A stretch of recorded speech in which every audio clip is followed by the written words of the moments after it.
Assalamualaikum warahmatullahi wabarakatuh, pemirsa sahabat budidaya hewani dan hayati dimanapun Anda berada. Kembali saya menyapa Anda di channel yang sama. Saya akan berbagi pengalaman dan pengetahuan, yaitu jadi kesimpulan judul yang bisa saya katakan adalah memanfaatkan lahan pekarangan yang kosong di belakang rumah dalam melakukan penanaman cabai.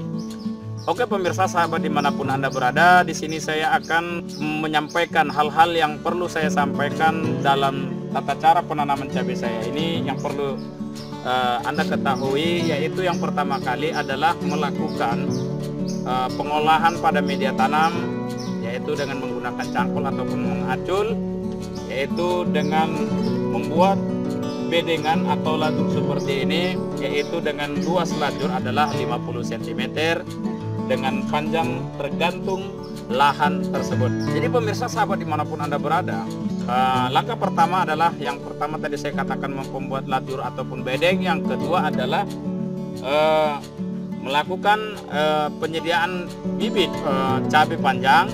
Yang seterusnya melakukan perawatan media tanam seiring waktu berlanjutnya untuk melakukan penanaman. Oke pemirsa sahabat dimanapun Anda berada, lebih spesifiknya lagi yang perlu saya kasih tahu adalah saya ulang kembali, yaitu penyediaan bedengan. Yang kedua adalah penyediaan penyamaian sebelum melakukan pembedengan. Yang ketiga adalah melakukan penanaman dengan jarak-jarak yang telah ditentukan di sini, yaitu 30 per 40 cm. Jadi nanti bisa saya perlihatkan kepada para pemirsa ataupun melihat cuplikan tadi. Jadi antara jarak tanaman cabai ini ke cabai yang sebelahnya itu adalah 40 cm, sedangkan ini kemarin adalah 30 cm. Karena kenapa seperti itu? Inilah yang bisa saya temukan dan saya ketahui dari apa yang saya bisa implementasikan dalam cara bertanam cabai saya ini. Seterusnya di sini perawatan yang saya lakukan adalah yang pertama, di sini saya di waktu penanaman itu rentan dengan yang namanya hama penggerak daun. Jadi di sini kita melakukan penyemprotan dengan melakukan fungisida, yaitu dengan menggunakan desis dan kolater. Kenapa desis dan kolater? Desis merupakan untuk menjaga hama-hama seperti kutu kubel ataupun kutu putih, yang sedangkan kolater adalah menjaga penggerak daun, yaitu semut ya. Jadi kolater untuk semut, untuk kutu daun yaitu kutu hitam dan kutu putih itu adalah decis. Seterusnya yang saya gunakan lagi adalah membuat pupuk organik, yaitu dengan menggunakan, mungkin Anda nanti bisa melihat di sini adalah menggunakan kompos ya pemirsa, yaitu hasil pendauran yaitu kotoran kambing kali ini ya pemirsa ya. Jadi itulah yang bisa saya katakan. Setelah itu kita hanya melakukan dengan penyiraman, yaitu yang kita lakukan ya 2 kali dalam sehari, yaitu pagi dan sore. Jadi pemirsa sahabat dimanapun Anda berada, itulah langkah-langkah yang saya lakukan dalam penanaman cabai yang ada di belakang ini. Dan mudah-mudahan Anda bisa memahami apa yang saya sampaikan, apa yang saya bagikan dalam konten pembahasan kali ini. Jadi pemirsa, untuk lebih bisa memahami dari apa yang saya katakan tadi, yuk saya tunjukkan kembali tanaman cabai saya ini. Tetapi di sini cuaca agak panas ya pemirsa, karena sudah ada 2 bulan lebih curah hujan tidak ada ya pemirsa. Oke, yuk ikutin, let's go. Oke pemirsa sahabat dimanapun Anda berada, inilah yang saya katakan ya. Di antara bedengan ini tadi ke sana itu adalah panjang lebar bedengan ini 50 cm, dan sampai panjangnya ke sana itu tergantung keberadaan panjangnya lahan yang ada di belakang rumah ini. Terus di sini tanaman cabai kita ini, Anda bertanya, Mas, kenapa itu ada anakan kayu atau bambu yang dibuat pada tanaman cabai? Ini adalah yang digunakan untuk penyangga penopang cabai agar tidak tumbang oleh tiupan angin ya. Karena apalagi di musim jarang curah hujan, itu angin terlalu banyak. Jadi jarak tanam itu yang ini kemari itulah yang dikatakan 30 cm, sedangkan ini kemari adalah 50 cm. Berarti percis bedeng ini ada 50 cm, berarti percis adalah di tepi bahu bedengan di antara dua itu tadi, kiri kanannya. Jadi pemirsa, sahabat dimanapun Anda berada, usia tanaman cabai saya ini adalah 2 bulan lebih ya, kurang lebih 2 bulan lebih. Dan ini sudah proses pembungaan. Dan ini adalah proses yang saya gunakan dengan menggunakan zat kimia.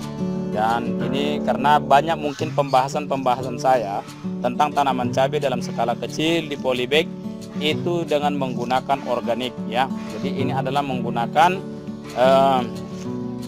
kimia.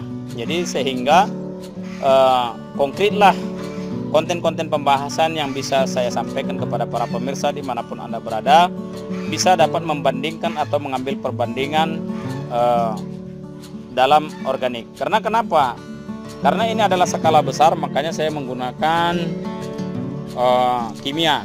Sebab karena dalam skala besar itu kita tidak bisa mempersiapkan bahan-bahan organik itu dengan skala besar. Jadi kita menggunakan penanaman skala besar ini dengan menggunakan bahan kimia. Jadi pemirsa, sahabat dimanapun Anda berada, Anda mungkin bisa melihat arena tanaman cabai ini. Di sana ada tong penampung air untuk menyiram ini, karena tanaman cabai itu adalah tanaman yang sangat banyak memerlukan asupan air.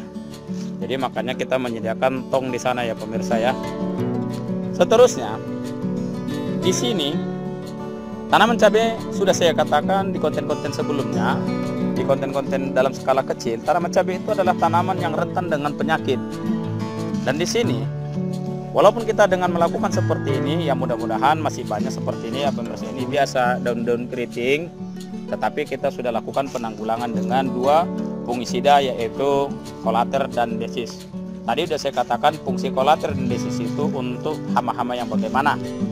Jadi pemirsa, sahabat dimanapun Anda berada, Anda sudah bisa melihat bagaimana tanaman ini dan bagaimana perlakuan yang saya sampaikan. Mudah-mudahan Anda bisa memahami dan mengerti apa yang saya sampaikan dalam konten pembahasan ini. Jadi pemirsa, sahabat dimanapun Anda berada, itulah yang dapat saya katakan. Mudah-mudahan Anda bisa memahami apa yang saya katakan dan saya sampaikan, karena cuaca pun teramat panas ya pemirsa ya. Jadi pemirsa, sahabat dimanapun Anda berada, sampai juga kita pada tayangan video ini pada sampai menit-menit terakhir. Mudah-mudahan apa yang saya sampaikan, apa yang saya jelaskan, apa yang saya utarakan dalam pembagian pengalaman dan pengetahuan dalam cara bercocok tanam tanaman cabai dalam skala besar ini, mudah-mudahan Anda bisa memahami apa yang saya sampaikan dan berguna bagi Anda, dan Anda bisa juga memetik sebuah keuntungan dari konten pembahasan saya ini. Jadi pemirsa, sahabat dimanapun Anda berada, menarik kesimpulan dari semua konten ini, kita bisa melihat keberadaan tempat di mana kita akan melakukan bercocok tanam. Sudah saya katakan tadi, selama ini saya menggunakan bercocok tanam itu dalam skala kecil, yaitu dalam polybag dengan media tanam pada polybag. Saya gunakan dengan cara organik. Tetapi dengan skala besar seperti ini, saya gunakan secara kimia. Kenapa demikian? Itu mengingat kondisi keberadaan waktu dalam melakukan kegiatan. Jadi makanya kepada para pemirsa, sahabat dimanapun Anda berada, masalah hasil nanti bisa kita lihat perbandingannya dengan kimia dan dengan organik. Itu yang bisa saya katakan. Jadi mudah-mudahan Anda senang dengan konten pembahasan ini, dan apabila Anda ingin mengetahui lebih detail sesuai dengan apa yang Anda harapkan, Anda bisa meninggalkan pertanyaan pada kolom komentar, sehingga saya bisa mengetahui apa yang Anda butuhkan, apa yang Anda inginkan, dan apa yang ingin Anda pahamkan dalam pembahasan yang saya sampaikan ini.